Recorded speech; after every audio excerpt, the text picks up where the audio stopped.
Satu, dua, tes, satu, 2, 3.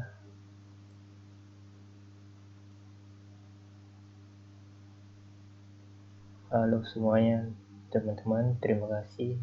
Sekarang saya akan melanjutkan membahas e-learning.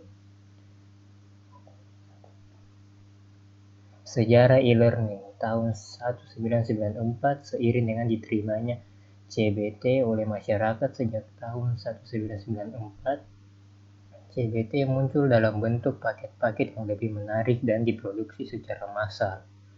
Tahun 1997, LMS (Learning Management System) seiring dengan perkembangan teknologi internet, masyarakat di dunia mulai terkoneksi dengan internet.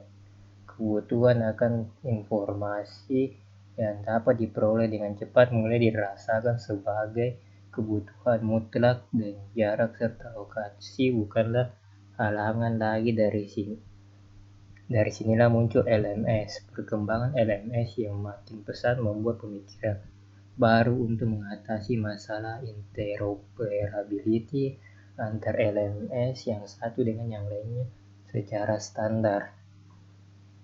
Bentuk standar yang muncul misalnya standar yang dikeluarkan oleh AICC, Airline Industry CBT Committee, IMS, SCORM, dan sebagainya. Tahun 1994 seiring dengan diterimanya CBT oleh masyarakat. Tahun 1999 sebagai tahun aplikasi e-learning berbasis web. Perkembangan LMS menuju aplikasi e-learning berbasis web berkembang secara total, baik untuk pembelajar learning maupun administrasi belajar mengajar. LMS mulai digabungkan dengan situs-situs informasi, majalah, dan surat kabar. Isinya juga semakin kaya dengan perpaduan multimedia, video streaming, serta penampilan interaktif dalam berbagai pilihan format data yang lebih standar dan berukuran kecil. Slogan yang selalu diangkat dalam penerapan e-learning yaitu "Content is king, conversation is queen". Sudah sepantasnya bagi penggiat e-learning untuk selalu berusaha menyajikan konten yang bisa diterima dengan baik, bisa diakses dengan mudah, dan bisa diikuti dengan menyenangkan.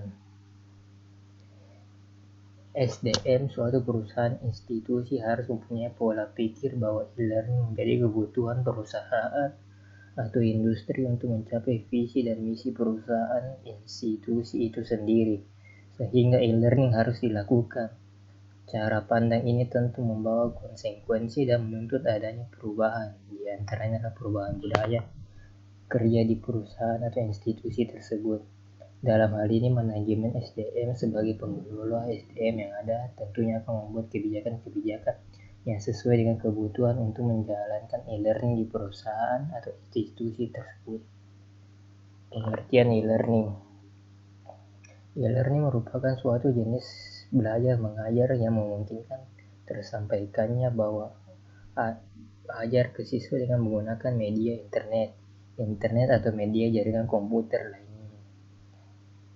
E-learning adalah sistem pendidikan yang menggunakan aplikasi elektronik untuk mendukung belajar mengajar dengan media internet, jaringan komputer maupun komputer standalone. Sistem atau konsep pendidikan yang memanfaatkan teknologi informasi dalam proses belajar mengajar. Karakteristik e-learning.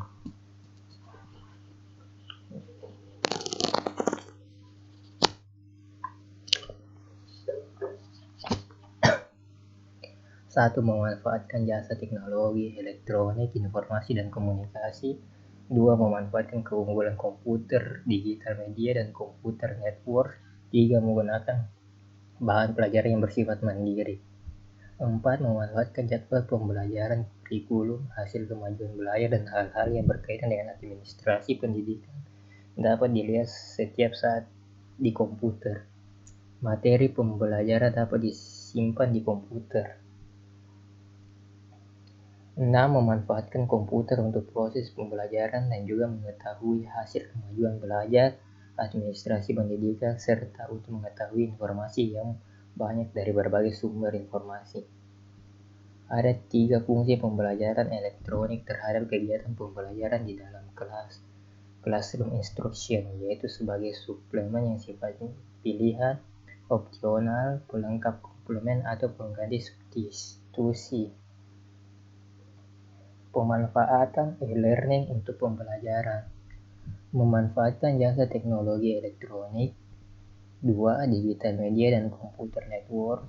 3. Self-learning material. Memanfaatkan perangkat pembelajaran. Kemampuan baru yang diperlukan untuk e-learning Koswara 2006. 1. Mengerti tentang e-learning. 2. Mengidentifikasi karakteristik siswa. 3. Mendesain dan mengembangkan materi interaktif. 4. Mengadaptasi strategi mengajar untuk menyampaikan materi secara elektronik. 5. Mengorganisir materi dalam format yang mudah dipelajari untuk dipelajari. 6. Melakukan training dan praktek secara elektronik. 7. Terlibat dalam perencanaan, pengembangan, dan pengambilan keputusan. 8. Mengevaluasi keberhasilan pembelajaran, attitude, dan persepsi para siswanya. Penerapan atau sintaks model pembelajaran e-learning. Berikut ini sintaks model pembelajaran e-learning. Mempelajari materi melalui file yang disediakan oleh pendidik berupa PDF, DOC, PowerPoint, HTML, dan lain-lainnya. Siswa juga dapat mencari materi yang masih berhubungan dengan materi yang diberikan oleh guru. Memperdalam materi melalui tutorial online, forum diskusi, chatting, konferensi, dan tutorial tatap muka. Mempraktekkan atau menerapkan melalui kegiatan praktek live dalam kurung sinkronus live dan mengerjakan tugas assignment. Mengukur penguasaan melalui kuis dan tes akhir. E-learning telah mempersingkat waktu pembelajaran dan membuat biaya studi lebih ekonomis. E-learning mempermudah interaksi antar peserta didik dengan bahan atau materi, peserta didik dengan dosen, guru, atau instruktur, maupun sesama peserta didik. Peserta didik dapat saling berbagi informasi dan dapat mengakses bahan-bahan belajar setiap saat dan berulang-ulang. Dengan kondisi yang demikian itu, peserta didik dapat lebih memantapkan penguasaannya terhadap materi pembelajaran. Dalam e-learning, faktor kehadiran guru atau pengajar otomatis menjadi berkurang atau bahkan tidak ada. Hal ini disebabkan karena yang mengambil peran guru adalah komputer dan panduan-panduan elektronik yang dirancang oleh content writer, desainer e-learning, dan pemrograman komputer. Dengan adanya e-learning, para guru atau dosen instruktur akan lebih mudah melakukan pemutakhiran bahan-bahan belajar yang menjadi tanggung jawabnya sesuai dengan tuntutan perkembangan keilmuannya. Mutakhir, mengembangkan diri atau melakukan penelitian guna meningkatkan wawasannya, mengontrol kegiatan belajar peserta didik. Kehadiran guru sebagai makhluk yang hidup yang dapat berinteraksi secara langsung dan para murid telah menghilang dari ruang-ruang elektronik e-learning ini. Inilah yang menjadi ciri khas dari kekurangan e-learning yang tidak bagus. Bagaimana asal kata dari e-learning terdiri dari elektronik dan learning belajar, maka sistem ini mempunyai kelebihan dan kekurangan.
Kelebihan e-learning. Satu, fasilitas e-moderating. 2, petunjuk belajar yang terstruktur dan terjadwal melalui internet. 3, mereview bahan pelajaran setiap saat dan di mana saja. 4, dapat melakukan akses di internet secara lebih mudah. 5, dapat melakukan diskusi melalui internet. 6, berubahnya peran siswa. 7, relatif lebih efisien. Kekurangan e-learning. Kurangnya interaksi antar guru dan siswa. 2, mengabaikan aspek psikomotorik atau aspek sosial. 3, cenderung ke arah pelatihan daripada pendidikan. 4, berubahnya peran guru. Siswa yang tidak mempunyai motivasi belajar yang tinggi cenderung gagal. Tidak semua tempat tersedia fasilitas internet atau jaringan. 3, kurangnya SDM yang andal di bidang IT.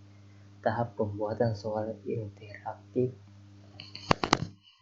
berbasis e-learning.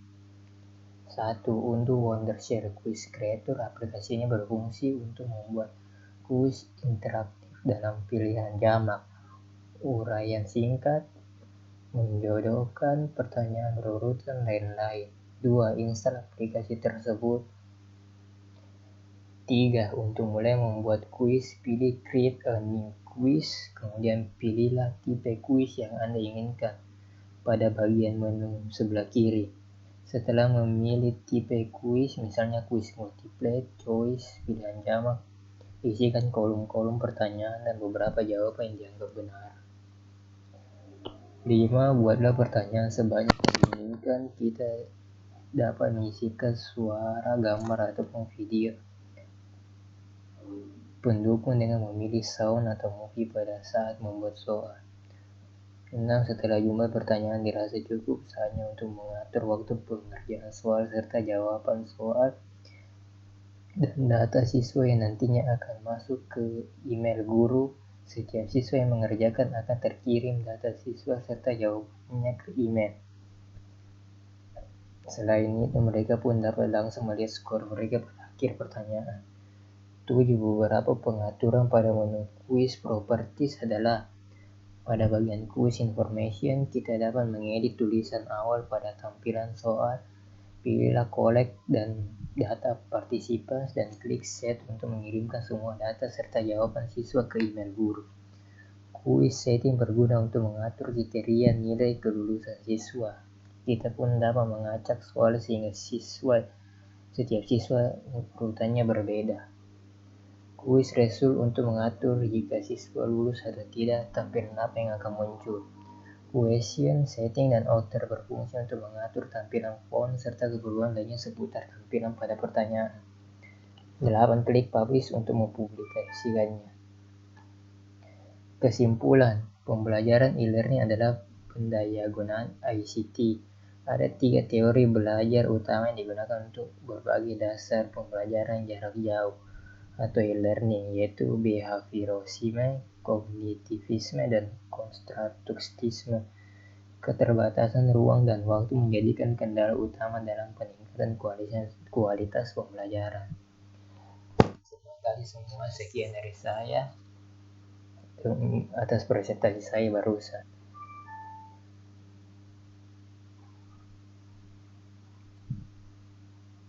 1, 2